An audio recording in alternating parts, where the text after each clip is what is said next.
Cameron.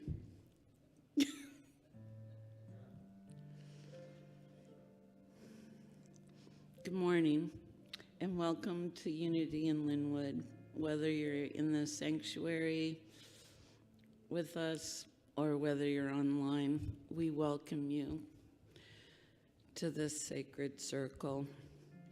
This is our time of silent meditation, and as we go into the silence, take some nice, slow, deep breaths to remember who you are, to remember the divine order in your life.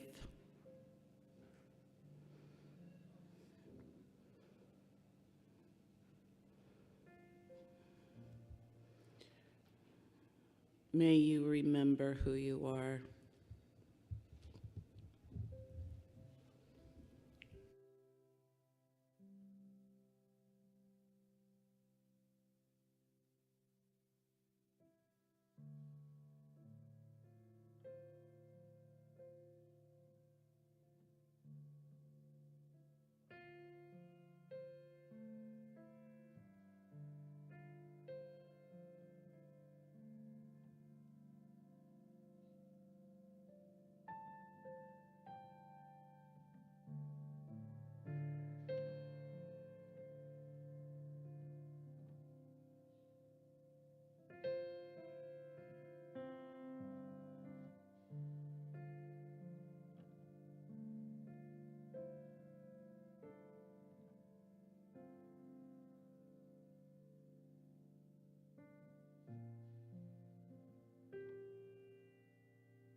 And gently, gently come back to this now moment, knowing the truth and divine order in your life.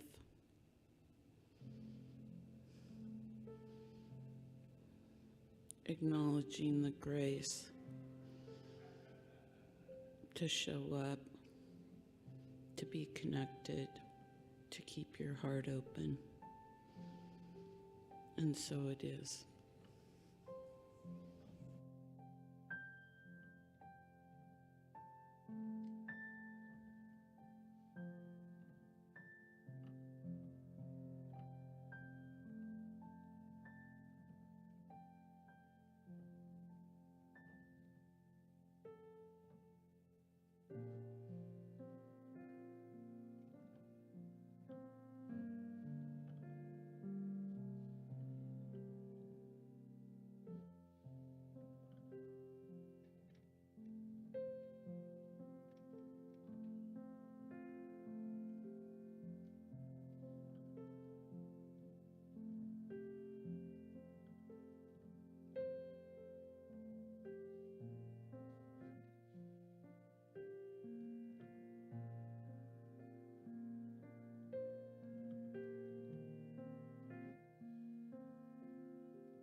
the spirit of love, free in the spirit of love, free in the spirit of love.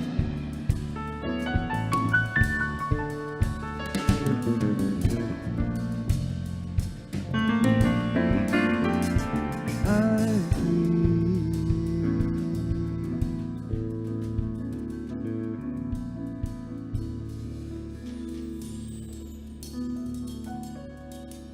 If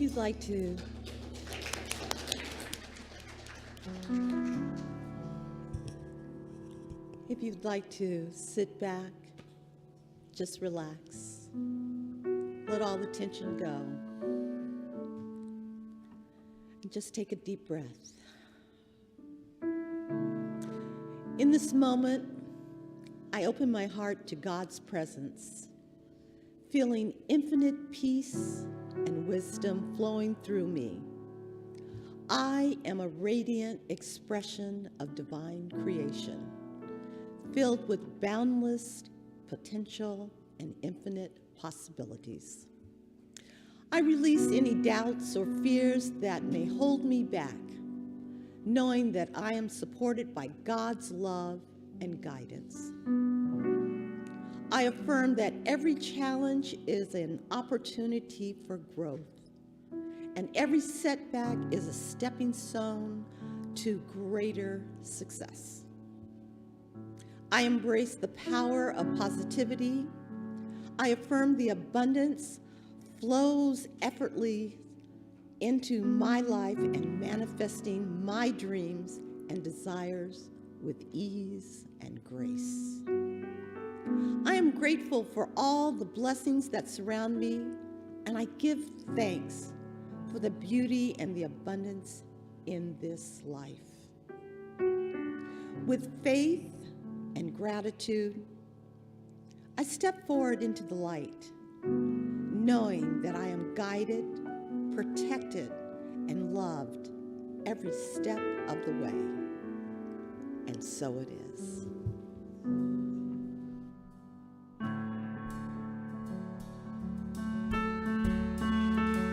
I'm free.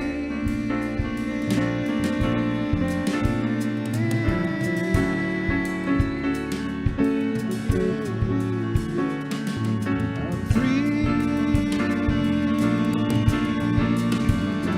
I'm free as a bird in love. I'm free in love. Love, love, love, love, love.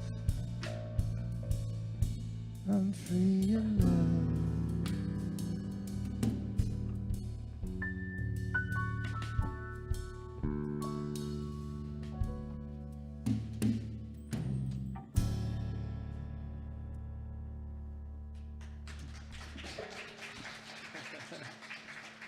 Thank you.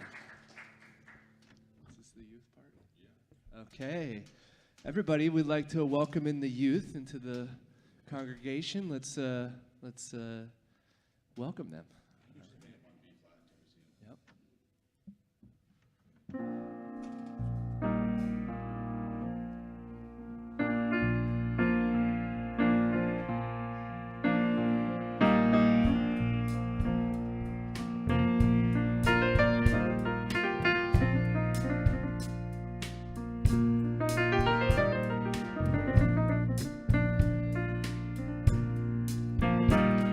We thank you for your love. We thank you for your kindness. We see the light within you and cherish your presence. We thank you for your love. We thank you for your kindness. We see the light within you and cherish your presence. And so it is, and so it is. Yeah. Good morning. I love our new youth song. Okay. Yes, Josh Rawlings and Noah Madden wrote that song. So thank you. Yes. So I'm so excited. I love it. I love it. You'll notice that we don't have a lot of youth today. But we have a very important Colin. So most of our teens today are in a musical performance of Shrek. So they have a performance this afternoon. So they are, and those that are not in the performance are attending the performance. So that's why you're not seeing a lot of them. So we're wishing them all love and break a leg or legs. I have just one announcement from me, and then Colin's going to give an announcement. We are getting ready to do the Super Bowl of Caring next month. We do this every year, and we're very excited to do it again. So for the next few Sundays until February 9th, please bring in all of your canned goods and things for the Lynnwood Food Bank. And we will be challenging some other youth groups. I will announce that later because we want to challenge them first, make sure they accept. But we start next week in our collections, and we want to win. Last year, we collected over 600 pounds of food and cash donations as well. Let's make it bigger this year, you guys. So please help us. And online people, I will have a link for you coming up if you want to just donate to the Super Bowl of Caring for us as well. It's a great cause. It's done by tacklehunger.org, and it is a nationwide experience. So our group will be going for the Lynnwood Food Bank. So, and now I'm going to let Colin give an announcement on an activity that he is getting ready for. So I just found out I was announcing this like 5 minutes ago. So excuse like any stuttering or So last year ago in Portland, we had a lock-in, a regional lock-in, and it was pretty good, but there was a lot to be desired. And when,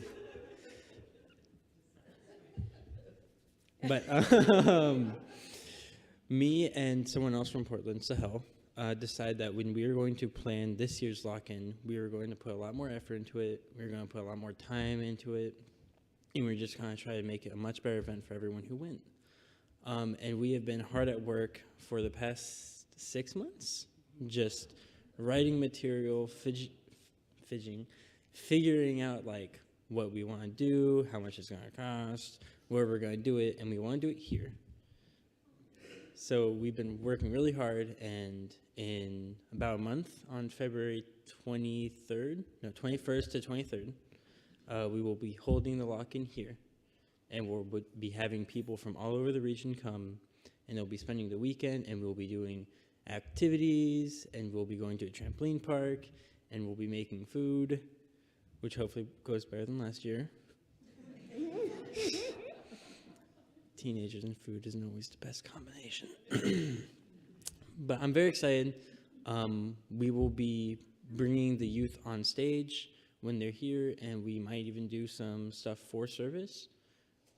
So look forward to that.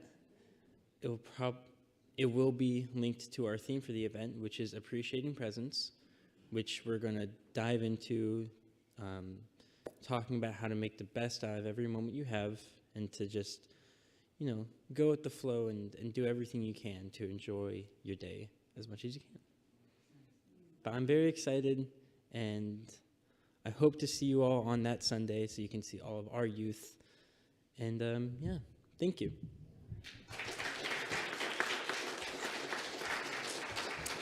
And if you know of any, it's for the YOU, which is our high school program. So high school aged students only, but all YOU aged students are welcome to attend. So if there's anyone out there that would like to know more about that, you can contact me, and I will put them in touch with Colin or Sahel. So they've been working really hard, and it's going to be an amazing weekend retreat. So, and thank you, Unity in Lynnwood, for allowing us to do that. We're probably expecting about 40 teenagers here that weekend. So, yeah.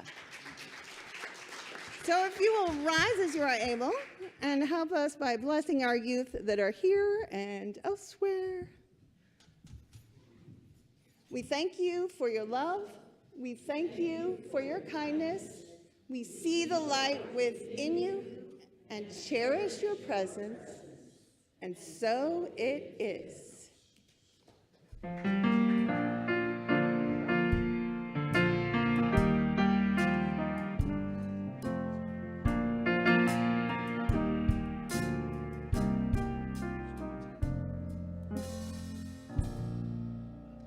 All right. Is this the, yeah. Okay. Yeah. We're going to welcome our meet and greet. Let's get up and say hello. I'm still waking up. Okay. All right.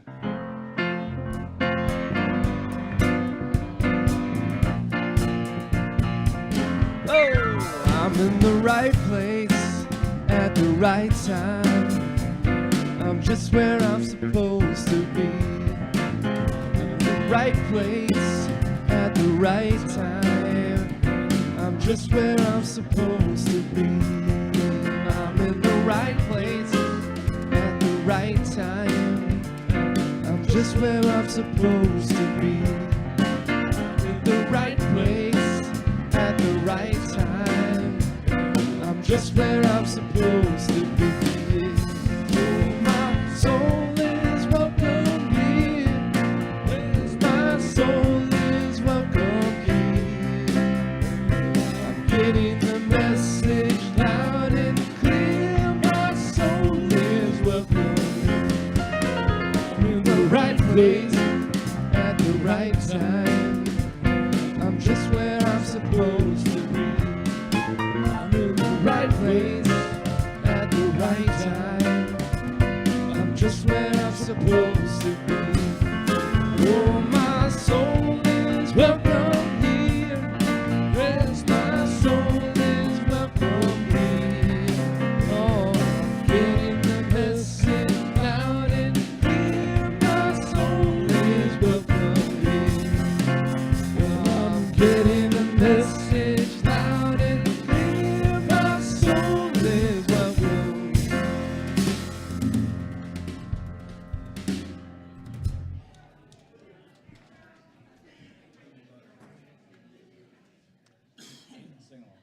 All right.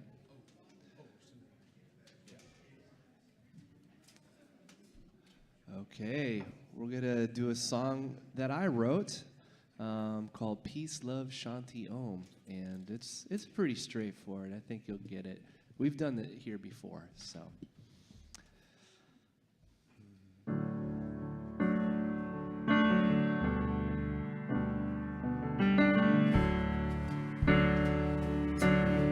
We'll start with the chorus. It goes like this. Peace, love, Shanti Om. Hallelujah. Amen.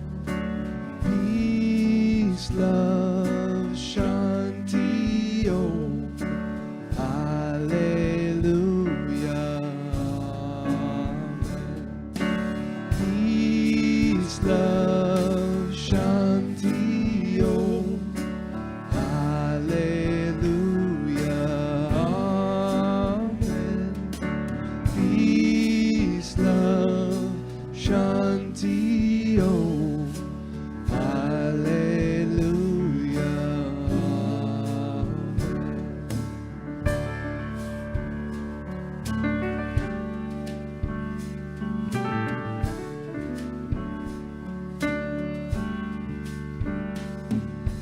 Gratitude, a home. Gratitude, shalom.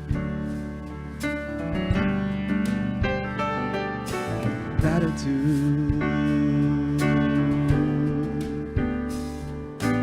om.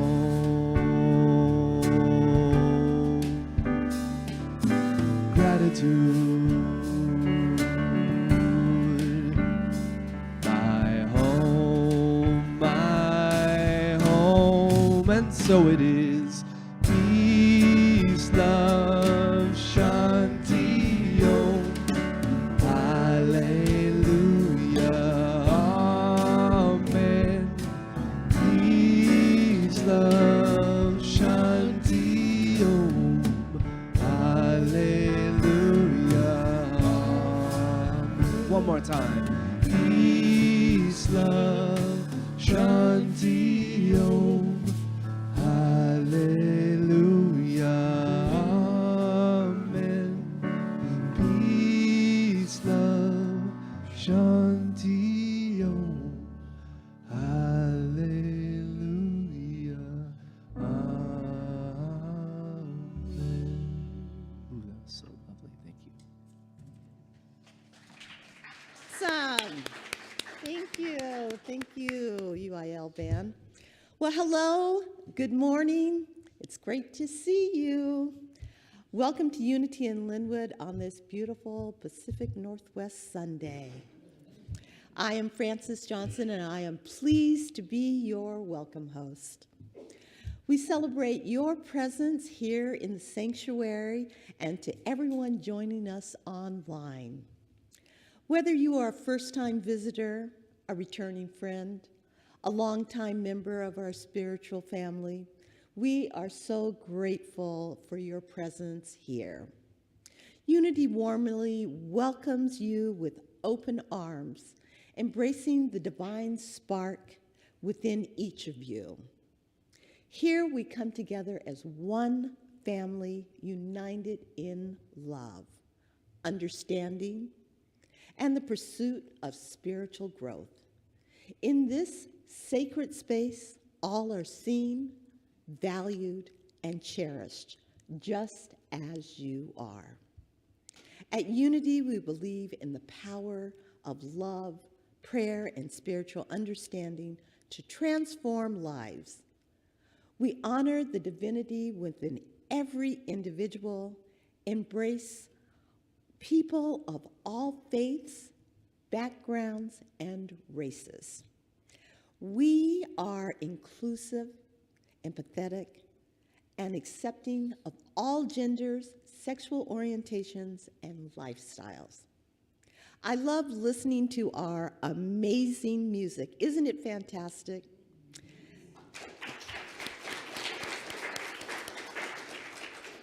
To visit with friends, meet new people, and to hear the uplifting message.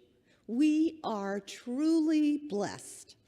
Happy Sunday, and welcome to Unity in Lynnwood.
Wow.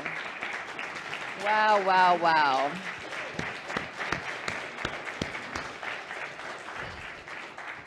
Thank you, Josh, Chris, Scott. You know, I don't know if you guys know this, but Josh Rawlings, our guest pianist and vocalist today, is Grammy nominated. Kid you not, has toured the country with numerous luminaries. I mean, check this out online, including Macklemore. I mean, like, he's a big deal. And wow, are we lucky to have that improvisational set from these three fabulous musicians. So. Thank you.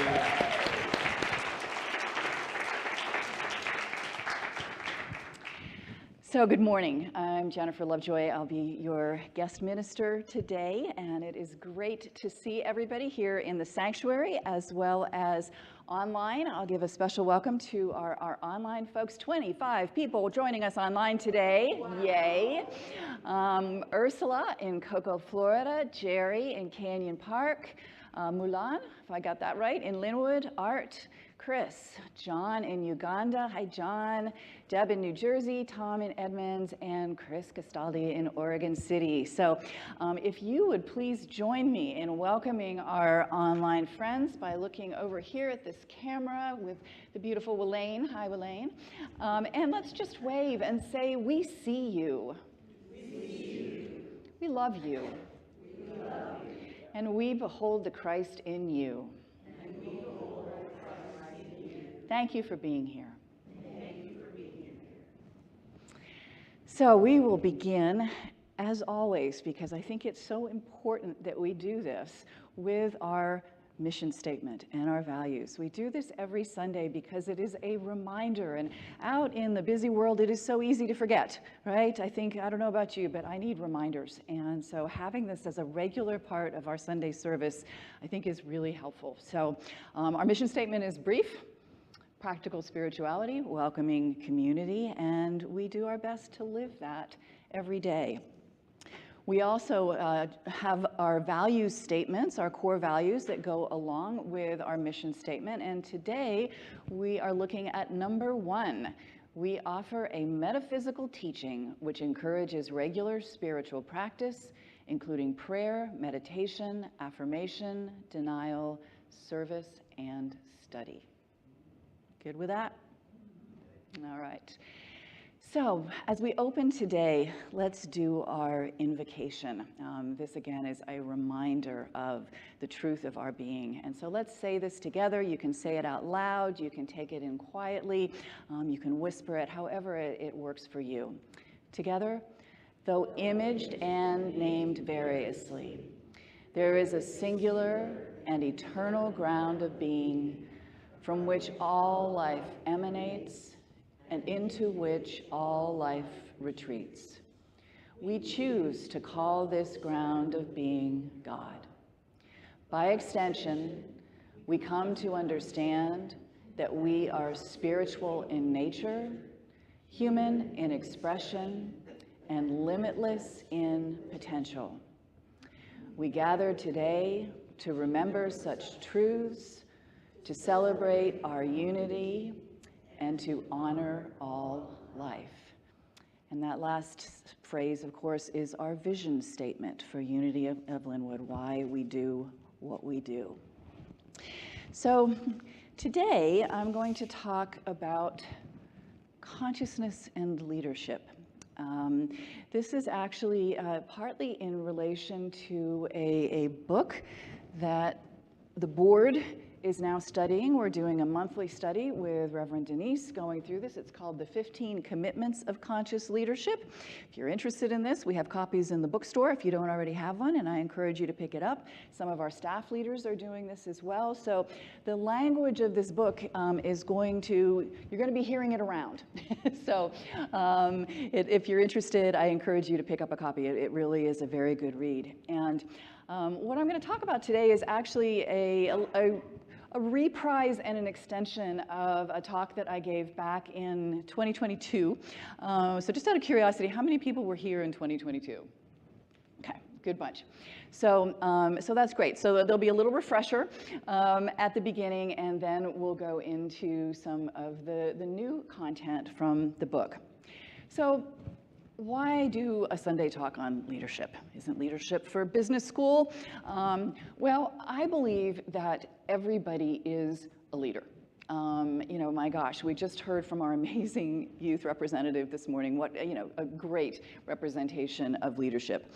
And the definition of a leader, just so you can see how this applies to you no matter what you do in life, any person who has authority or influence, a guide or conductor, a person who convinces other people to follow a particular idea or practice, or a person who inspires confidence in other people and moves them to action.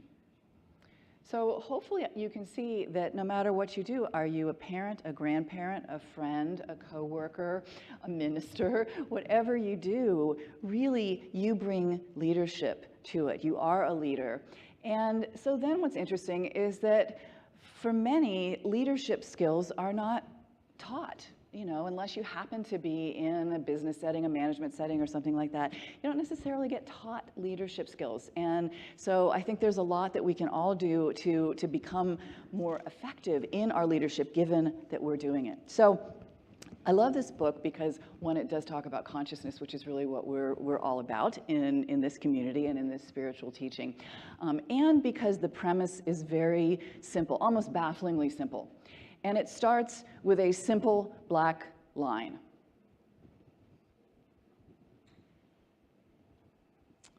Which we'll have here in a moment, but you can visualize it in the meantime. There you go. A black line is the fundamental principle of this leadership teaching from this 15 Commitments of Conscious Leadership. And what goes around that black line becomes what's important. And the question that we will be dealing with today is, are we above the line or are we below the line?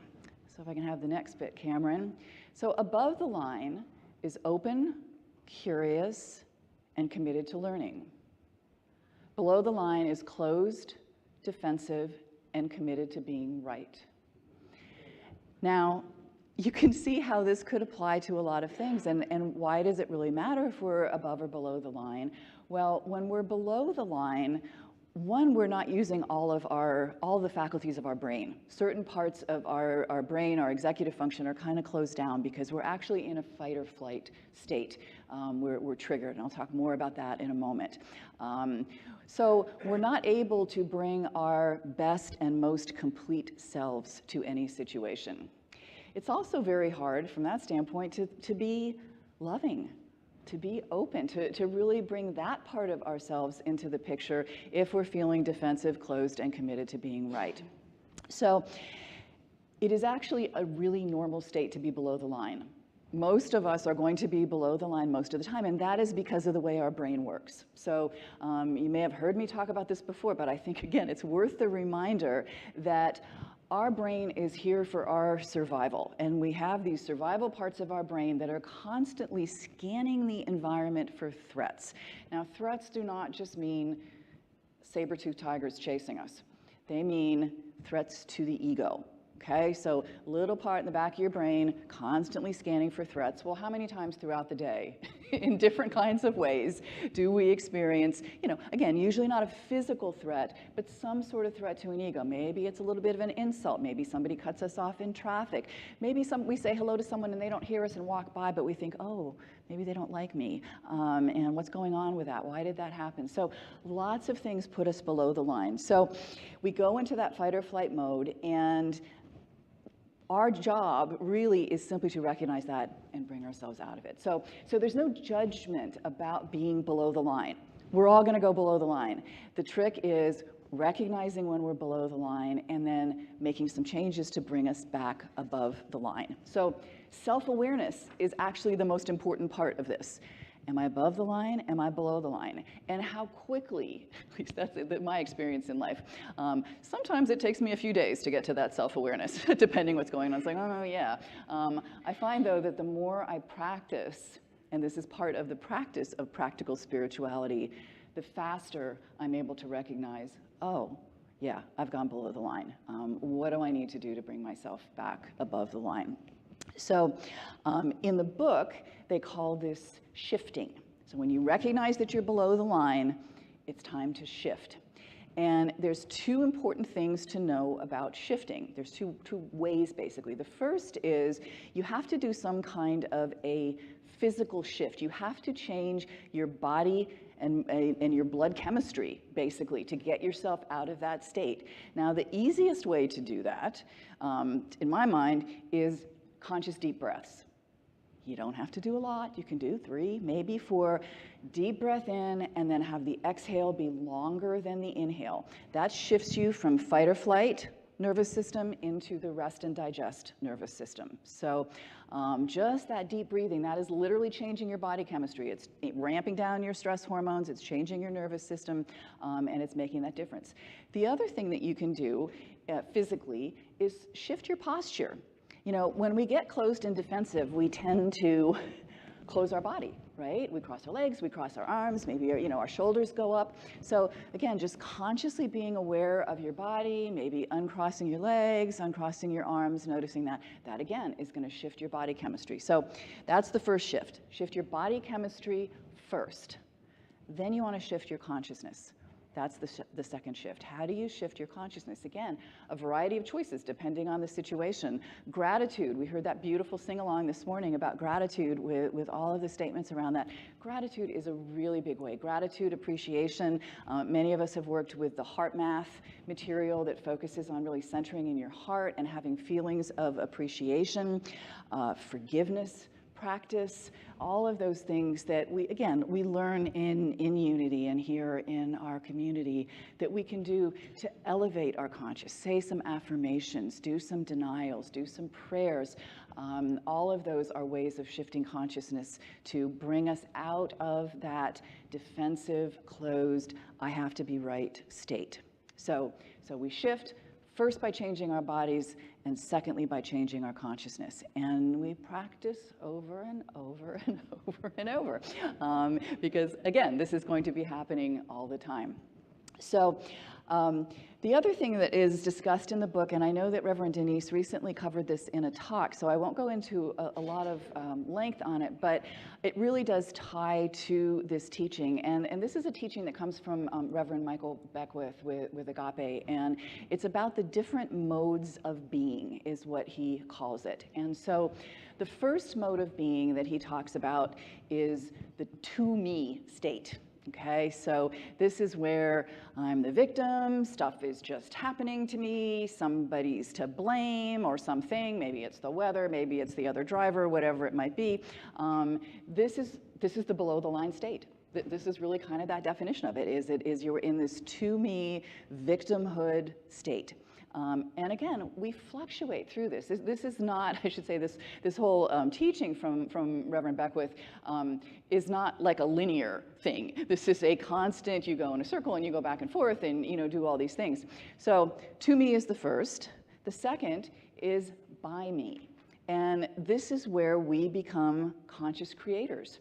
We recognize that the way we think and what we believe and what we say is actually having an influence in creating our world. And so we take what they refer to here as radical responsibility.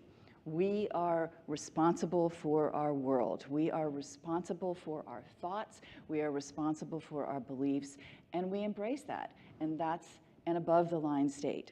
So in many ways, the key here to all of these leadership practices that are covered in this book is moving from to me to by me. Now, Beckwith also talks about 2 other states. The next one is as me, and this is when we are, through me.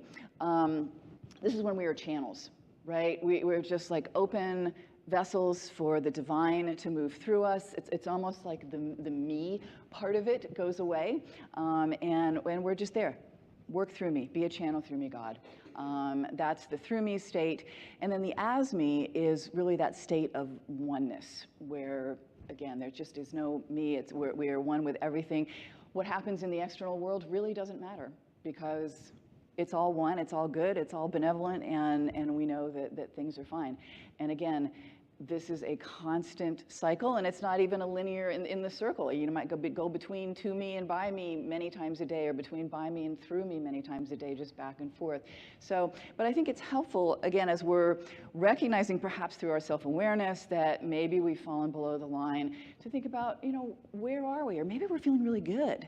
Maybe we're feeling really connected. We just had a great conversation with somebody or heard some absolutely amazing music, and we're like, oh man, we're just in that as-me state. It is happening.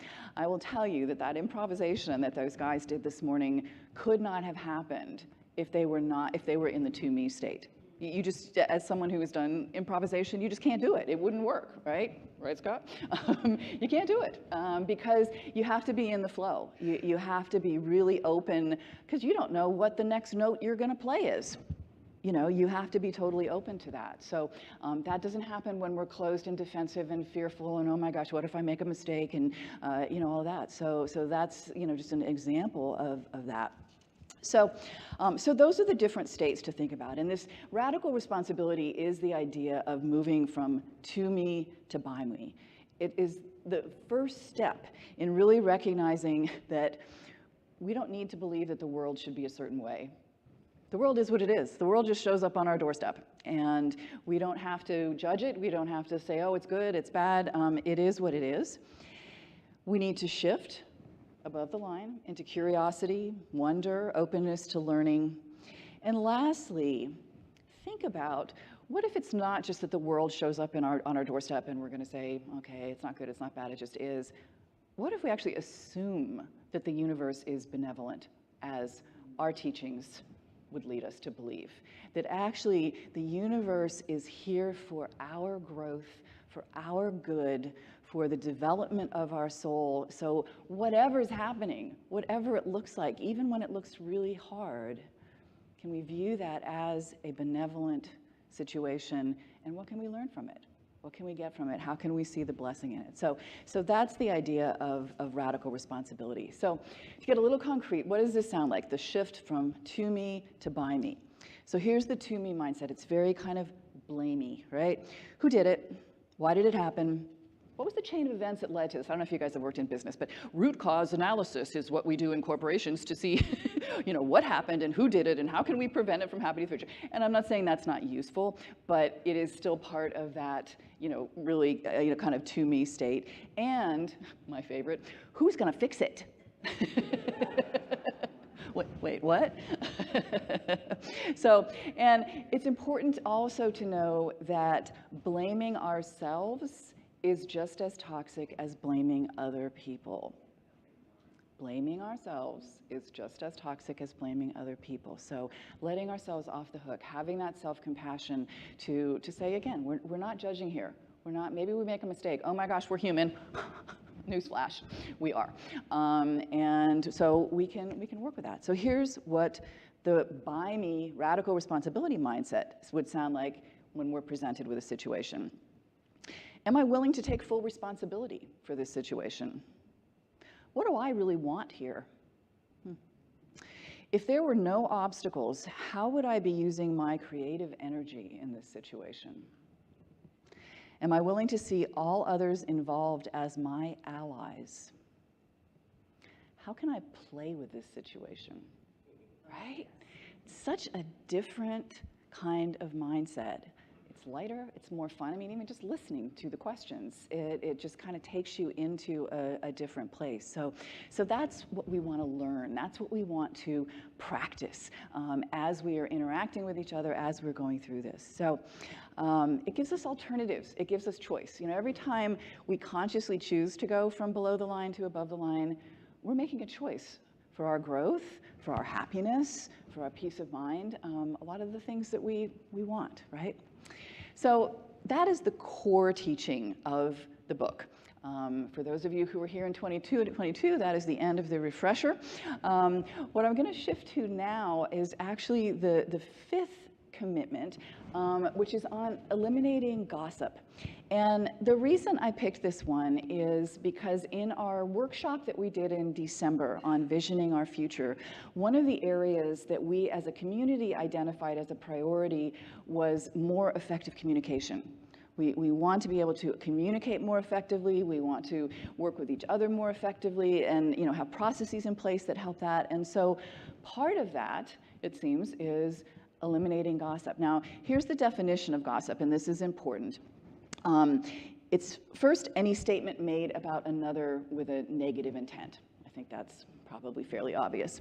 But it's also any statement about another that the speaker would be unwilling to share in exactly the same way if the person were in the room. Okay, so saying something to somebody else that you would not say in exactly the same way if the person was in the room. And agreeing to listen to gossip is the same as gossiping. So whether you're listening to it or doing it, it is still gossip. So what does this look like above the line, below the line? According to the authors of this book, the above the line is I commit to ending gossip, talking directly to people with whom I have a concern, and encouraging others to talk directly to people with whom they have an issue or concern. Versus below the line, which is I commit to saying things about people that I would not or will not say to them. I commit to talking about people in ways I wouldn't if they were in the room, and I commit to listening to others when they gossip. So that's kind of the basics. And of course, this doesn't mean we can't talk about anybody when they're not in the room, because sometimes we're doing that for good. I mean, think about parents who are talking about their children who may not be in the room, but in a way that, they're trying to solve a problem, they're trying to help their child, or, a manager talking about an employee that they're trying to help their career development. So it's not that everyone always has to be in the room all the time, but it's really what is your intent and where are you going. So as I thought about this, I thought, well, really, this is kind of obvious. Don't gossip. And yet, gossip happens all the time. Our culture encourages gossip. Our news media encourages gossip. It's constantly promulgated. And so, to say eliminate gossip is kind of like in my health and wellness world to say, well, eat more vegetables or exercise more. It's not that we don't know that we shouldn't be gossiping or that we should eat more vegetables or exercise more, depending on what we're currently doing. So why do we do it? Well, one, like with any behavior, there are benefits to it. So, what are the possible benefits of gossiping? Sometimes there is an ego component to it, kind of a one-upmanship. Maybe we want to make the other person wrong so that we can be right. We have kind of a moral position about something that we want to have. We may want to be getting attention from others. There's nothing more fascinating than listening to a juicy bit of gossip, right? It brings attention to us. Oh, I want to hear what she has to say or he has to say because of that. But it can also be a way of deflecting attention from ourselves. Maybe we're really not comfortable having that attention on us, and so it's more comfortable to talk about somebody else than it is to actually be honest and open about our own feelings. But the really big one, and I think this is probably the really big one in church especially, is avoidance of conflict. We do not like conflict. We do not like to tell people directly when we have something to say that we perceive might hurt their feelings or, get them down, because it's not nice, it's not spiritual. We love people. We don't think that we should be doing that. And so because we don't want to confront the person or speak to the person directly, but we're upset, maybe the person's done something wrong and we're really upset about it, but we don't want to go confront them, so we go talk to somebody else. That's where gossip happens. And so the confrontation doesn't happen, but the benefit is, oh my God, I don't have to deal with those uncomfortable feelings of conflict because I hate that. So, kind of looking at and thinking about what are the benefits of gossip, of talking about people, again, as it's defined here for you. I also think there's personal benefits, and I pulled two quotes out of the Bible, out of the book of Proverbs. The first, from Proverbs chapter 18, says, "The words of a gossiper are as wounds. They go down into the innermost parts of the belly." Now, I believe that when we are gossiping, when we are saying negative things about someone else, there is a part of ourself, our capital S self, that knows we're not in alignment. It knows we're not in integrity. It may not be a conscious knowing, but there is a knowing that, yeah, maybe this isn't really who I am. This isn't really who I want to behave. And over time, that has physical consequences. We know energetically that if we are not in alignment, that will eventually have consequences, so that, it goes down to the innermost parts of the belly. Yeah, maybe it really is affecting our physical body. And so we don't want that, right? The second quote from Proverbs chapter 16 is, remember that someone who gossips to you will gossip about you. And gossip separates friendship. So again, here at Unity in Lynnwood, we are working to really build a community of trust, of acceptance, of welcome. And that means learning how to have direct and open conversations with people when things go wrong, as it's just part of the human condition. So what are the action steps? First, if you choose, your mission, should you choose to accept it, to make the commitment. Set the intention that you want to stop gossiping. And then take some time in the quiet and really think about, for you, what are the benefits that you get from it? It's going to be different for everyone, and there may be more than one benefit. There may be multiple benefits from it. But just identify those, and how else might you get your needs met for whatever those particular things are. Work on that self-awareness, mindfulness practice. I can't, we talk about it over and over from up here, but just can't beat it for self-awareness. And remember that gossip is a habit. Like any habit, to change it, you're actually going to rewire your brain. And that takes time, it takes repetition and consistency, and it means that sometimes it's not going to work because your brain already has the old pattern. And so that's self-forgiveness and that self-compassion. So that is commitment number 5. There's a lot more if you choose to get the book. But I wanted to end by, what does this have to do with spirituality? Obviously these are some great practical tips. These are some things that we can do. I believe that a key part of religion or spirituality, the purpose, is helping us to become better people in this world. It is wonderful to have a mystical experience. I love a good mystical experience, and where you're just connected and it's like I'm not even in the world and this is phenomenal. But what spirituality really, really does for us, and what spiritual community does for us, is to help us to be better people in the world and to help others. This sort of grounded spirituality, or contemplation and action, as Richard Rohr calls it. So we are the hands and feet of God. And so practicing these kinds of habits can really help us do that. And I'm interested in thinking about, what if we see our church community as the place we bring our best selves, as really our practice ground for doing these kinds of things with each other? Because, this is where the rubber hits the road. I mean, it does out there too, but, here, we're welcoming, we're trusting, we're accepting. If you make a mistake, it's like, oh, well, yeah, I did. I went and I gossiped about somebody, and I'm really sorry. Well, okay, that's all right, because we accept that. We love you as you are here. So could this really be a place where we could do that? And I found this beautiful quote from Thich Nhat Hanh, the great Buddhist teacher, and so I will close with that. And he's talking about, in Buddhism, a spiritual community is called a sangha. So Unity in Lynnwood is a sangha. Thich Nhat Hanh says, a sangha is a community of friends practicing spirituality together in order to bring about and maintain awareness. The essence of a sangha is awareness, understanding, acceptance, harmony, and love. When you don't see these in a community, it is not a true sangha, and you should have the courage to say so.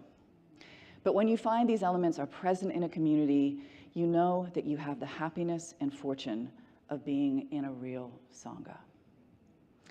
So let's just take one moment and have a little bit of a closing prayer on that idea. And so we just open ourselves to the divine presence within and without,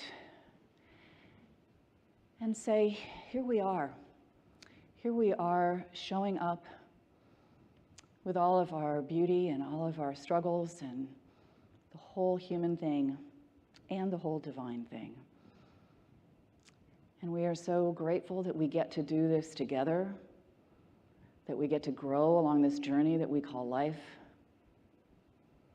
and that we are blessed in so many ways by the people in our lives, by the events and situations of our lives, no matter how we label them. And so we say, thank you, God.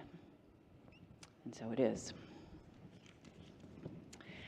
So before we close, I did want to make an announcement that this is, we learned this week that at the end of the month, our beloved Chris and Scott are going to be moving on to other musical adventures. So they have been with us for an incredibly long time, over a decade, right?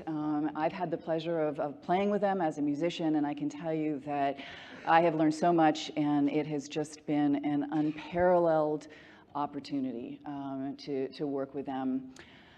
I will also say, in the keeping with today's talk, that when I first heard about this, I was definitely below the line. Yes, sirree. I was very much in the, oh my God, what are we gonna do? This is a disaster, all this is going on. I went into the blame. Oh, this is all Richard and Matthew's fault. So, but I recognized that I was below the line.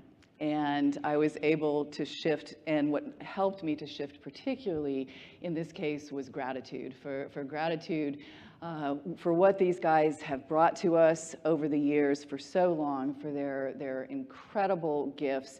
And I know that everyone here realizes how fortunate we are to have had musicians of this caliber for so long in this community.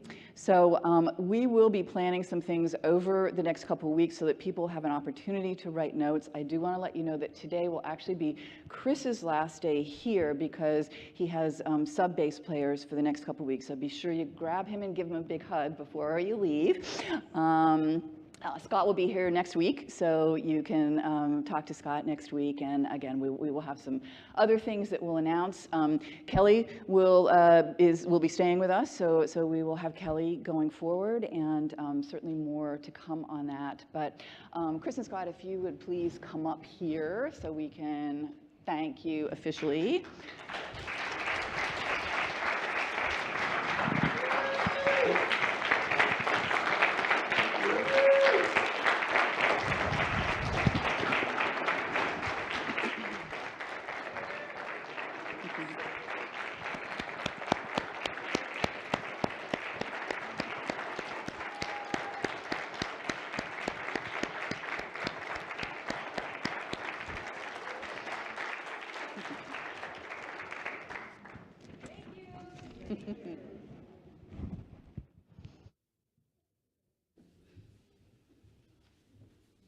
But we are so sorry to see you guys go. Oh, my goodness. The universe operates through dynamic exchange. Giving and receiving are different aspects of the flow of energy in the universe. And in our willingness to give, that we might seek, we keep the abundance of the universe circulating in our lives. Deepak Chopra. We offer opportunities to practice giving and receiving that we might cooperate with the reciprocal nature of the spiritual universe. In other words, while your giving matters to us, we suggest your giving matter to you as well. Electronic giving options will appear on your screen. For those choosing to give a physical gift, the ushers will gratefully pass baskets. If you would like information about UIL's programs of regular giving, planned giving, or legacy giving, please grab a Giver's Circle brochure or write the Board of Trustees directly. For those already participating, we extend a special thanks. Please join me in our affirmation as it appears on screen. I give freely and fearlessly, fulfilling the law of giving and receiving. Blessed always, blessed always, for the arms of God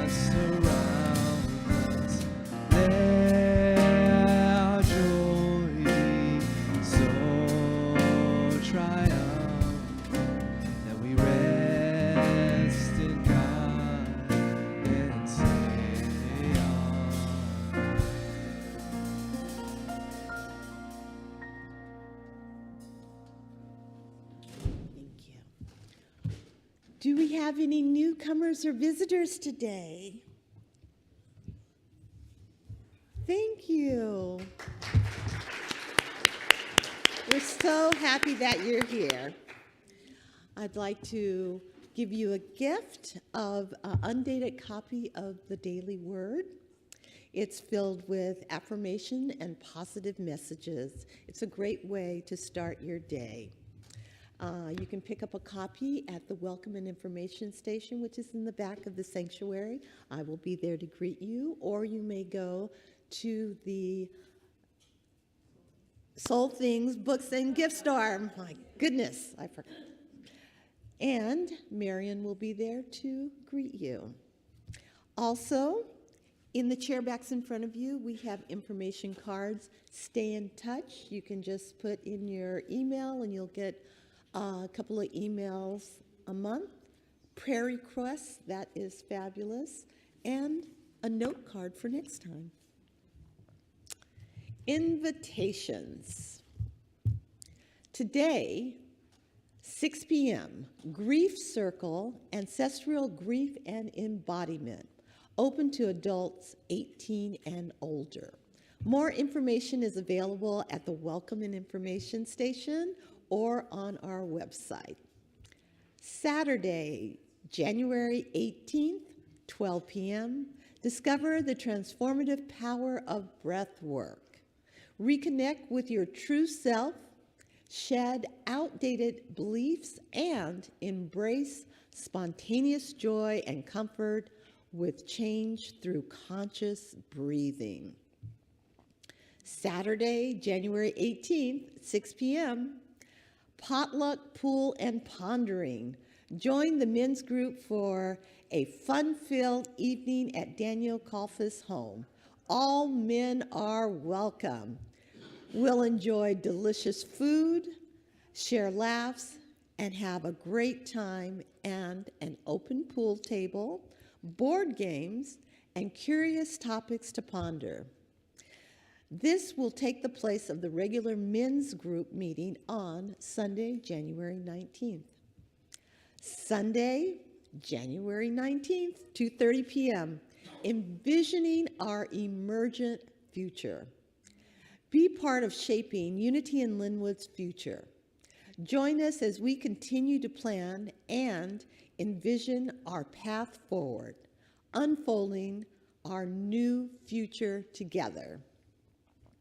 Sunday, January 26th, 12:30 p.m., Annual Financials Meeting and Town Hall. UIL's Board of Trustees invites you all to attend. All are welcome to join in the presentation of UIL's 2024 Fiscal Performance, Current Position, and 2025 Budget. Save the date. Sunday, February 2nd, 12:30 p.m., workshop with Reverend Pam Gutierrez, welcoming your unlimited good. And we will watch a video for the upcoming series, The Untethered Soul. We have lots of copies in the bookstore, so please just come after service and pick your copy up. And the weekly book study sign-up is available online or at the Welcome and Information Station.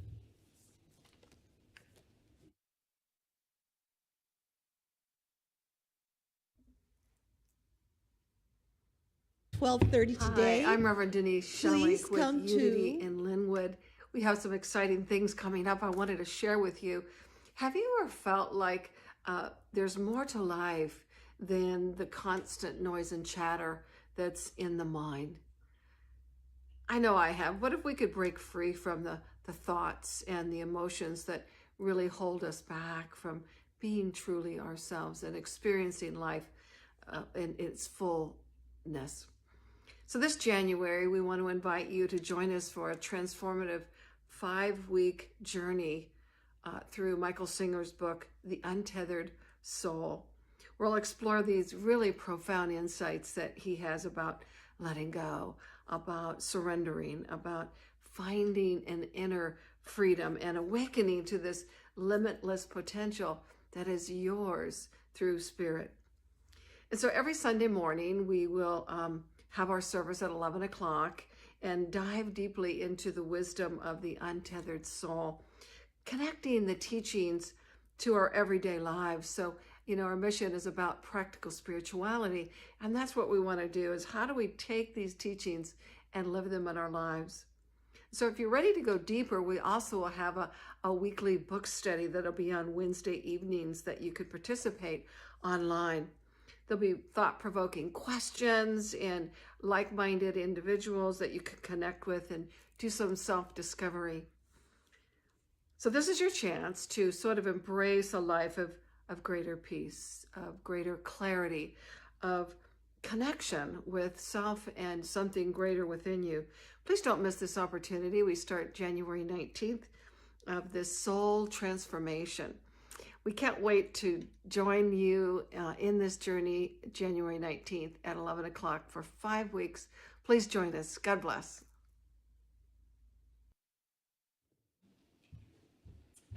Okay, so before we wrap up, I believe there was an announcement about the women's group. Women's group meets today at 12:30 back in the crying. Okay, but crying is optional, right? No, okay.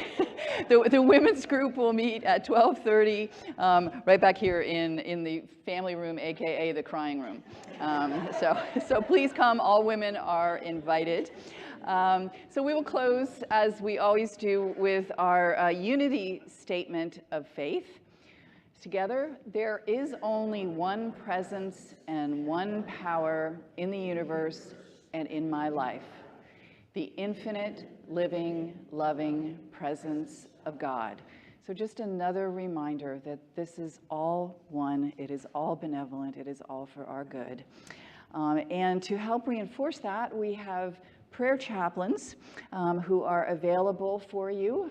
They usually come up here after the service, so if you have a prayer request, a celebration, a need, please come see the prayer chaplain. And may the prayer chaplains who are in service today stand. I see Marge with a beautiful purple stole on. Is that it? Marge is it.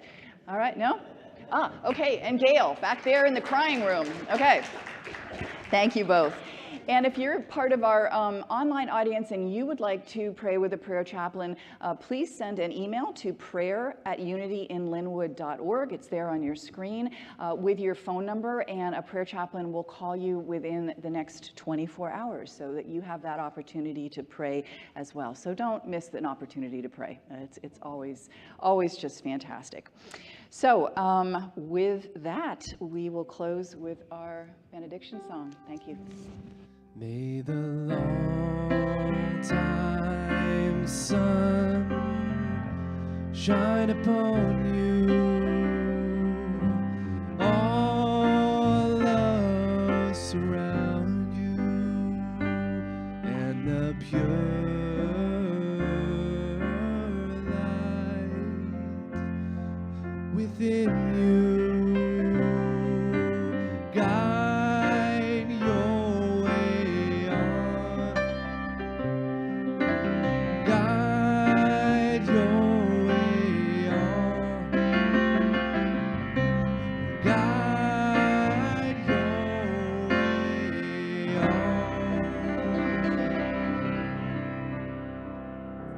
Thank you, everybody. Happy Sunday.